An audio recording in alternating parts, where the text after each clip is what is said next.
Hello, future educators. This is Lauren Bradshaw, your professor.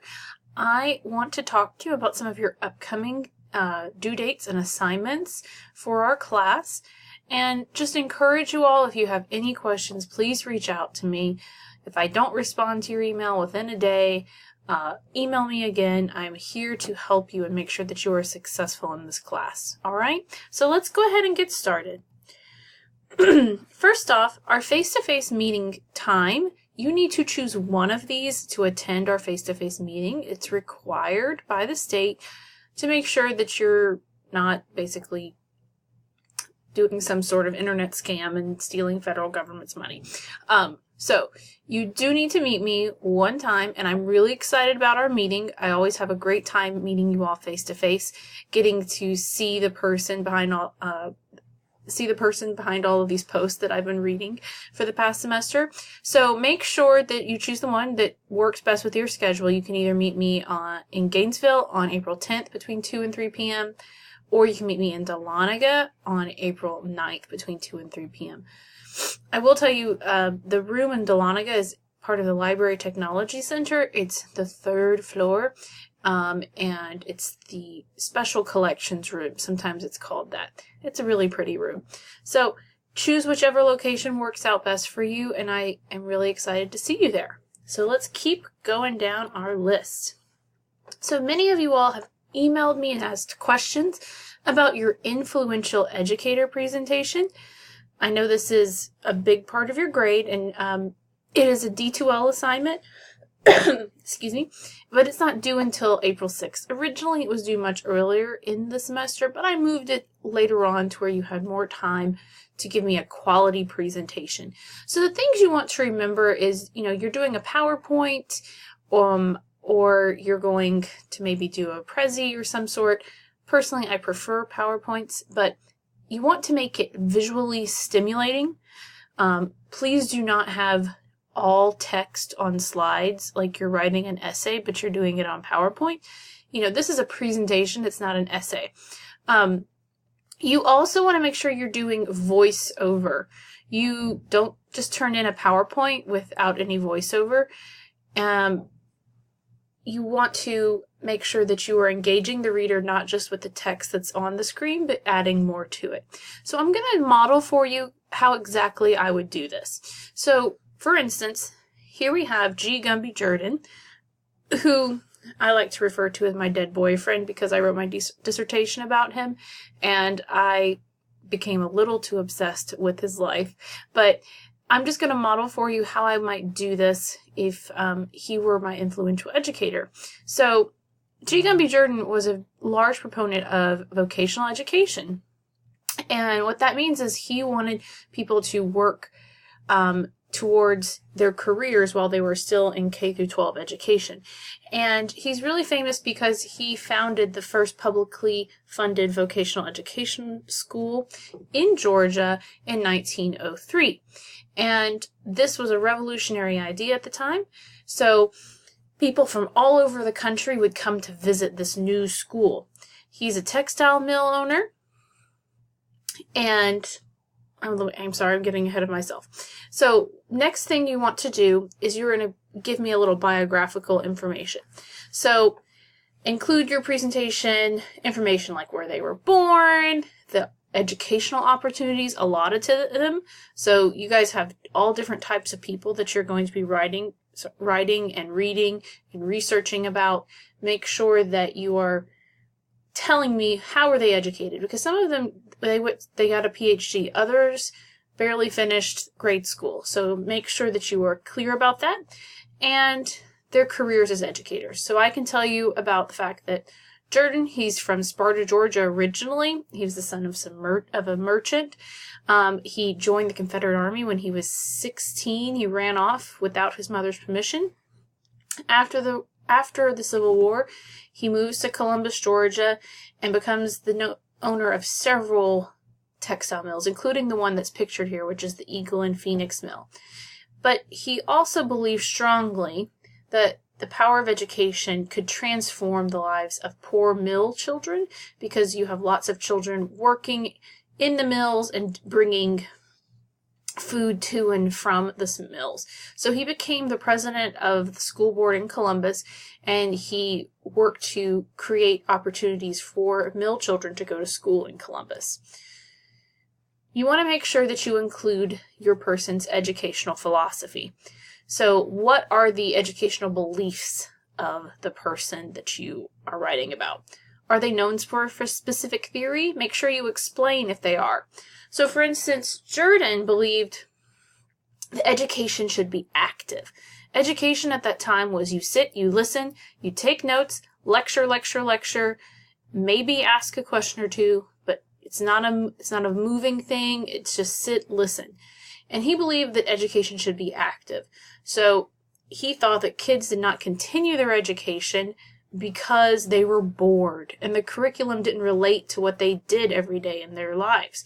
So he believed that by making education industrial, that students would find value in their education. It would, engage them more, and they would want to continue their education. So he believed that by doing this, not only was he improving the education of these children, he would be making society more efficient and more democratic because more people were having more access to education.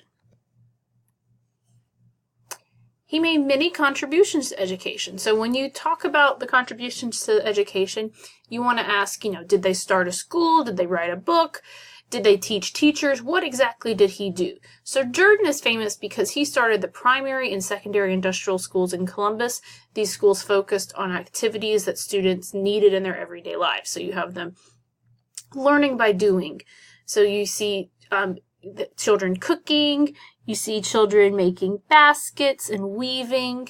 Students would learn in manual training courses in their primary years, and then in their secondary years, they would move into internships with local businesses. So his contributions were the building of these two schools in Columbus. You want to make sure that you have the so what factor. In all history, you want to say so what, blah, blah, blah, blah, blah, blah, blah, but who cares? Tell me why. Why is this important? So what's the long-term impact? Why do they matter? Are their ideas still pertinent today? Why or why not? And my so what factor for Jordan is that Jordan's model for vocational education was copied all over the United States. And many aspects of it are still found in career education programs today. College and career readiness, which you will hear a lot since you're all going to be teachers, excuse me, goes back to this idea of being ready for your career once you graduate school. And he is talking about this stuff over 100 years ago. At the end of your presentation, you want to make sure you include your sources in APA format. These sources should not be Billy Bob's blog, but it should actually be peer-reviewed, reputable sources. You can use websites from different organizations. If you have any questions about it, just pop me an email and I will be happy to tell you if it is appropriate. Here's a great website for APA. It's also listed in your syllabus, so just make sure that you are making use of it. You must have your sources in APA format and for this assignment as well as your next one. If you're feeling overwhelmed, don't give up. We still have a lot more to do, and you have a lot of things that you're capable of, so let's keep going. Your key assessment. Now, your key assessment is worth 100 points, and it's not due until the very end of the semester, April 27th, but do not wait until the last day to do this. What you're doing here is you want to talk about an issue that is connected to this class. It could be something that we specifically talked about, like diversity, patriotism. It could be something like that, or it could be things that reminded you of other things that you have an interest in. So if you have a question about if a topic is a good topic for your key assessment, shoot me an email. I'll be happy to explain it to you, or not explain it to you, go through the process of picking out what topic is best for you. You want to make sure that you have a minimum of 5 peer-reviewed sources. If you do not know what those are, please go and talk to someone in the library and because they will be able to point you in the correct direction, and 1,000 words. I know this is a lot of text. Don't do this in your presentations, but basically you have the introduction to a topic, the historical overview, contemporary situation, and then your own personal recommendation. So this is the so what section. What are we going to do with this? Your rubric for how it is graded is in your syllabus, but you can see it here. I have each section of the essay as well as your style, so your writing style, grammar, etc., as well as APA format.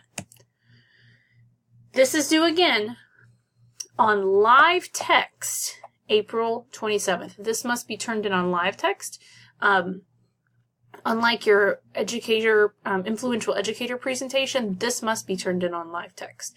So make sure, oh, I'm sorry, it says 2016. Apparently I'm 2 years behind. But it's 2018, April 27th, 2018. I can't believe I typed 2016. Okay, moving on. So, it's you got this, guys. It's as easy as taking a hedgehog taking a bath. And isn't he so cute? I'm sorry. I like animals. They cheer me up. So if you're feeling overwhelmed, look up, cute otters holding hands. All right, other due dates we want to talk about.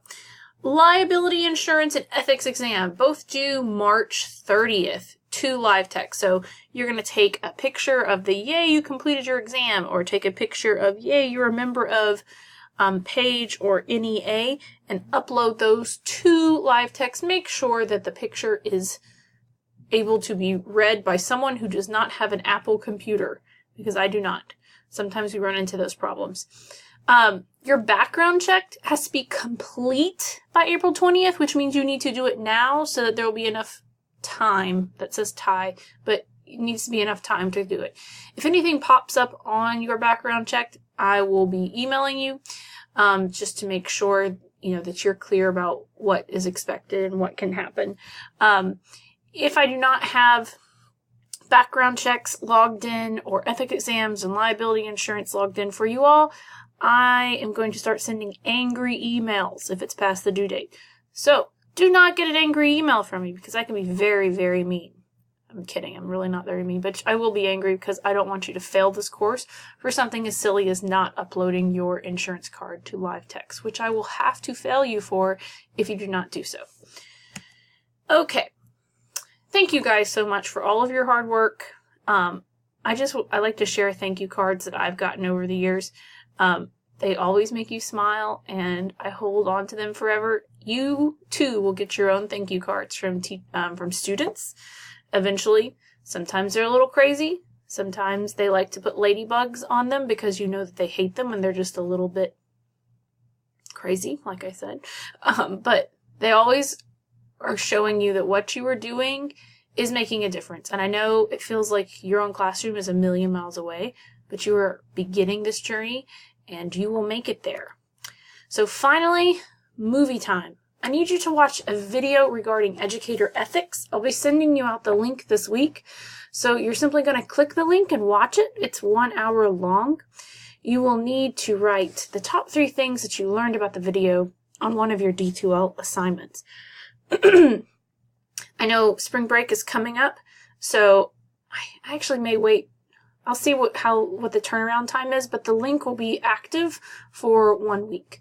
So just when you see the email, watch the video. Like I said, it's 1 hour long.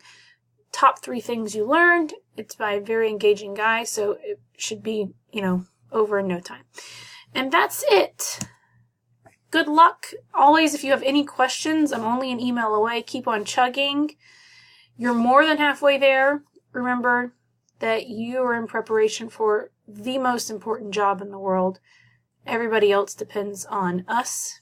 If we are not good teachers, we're not going to be able to help everybody be successful in what they need to be and who they truly are. Thank you. And again, email me if you have any questions.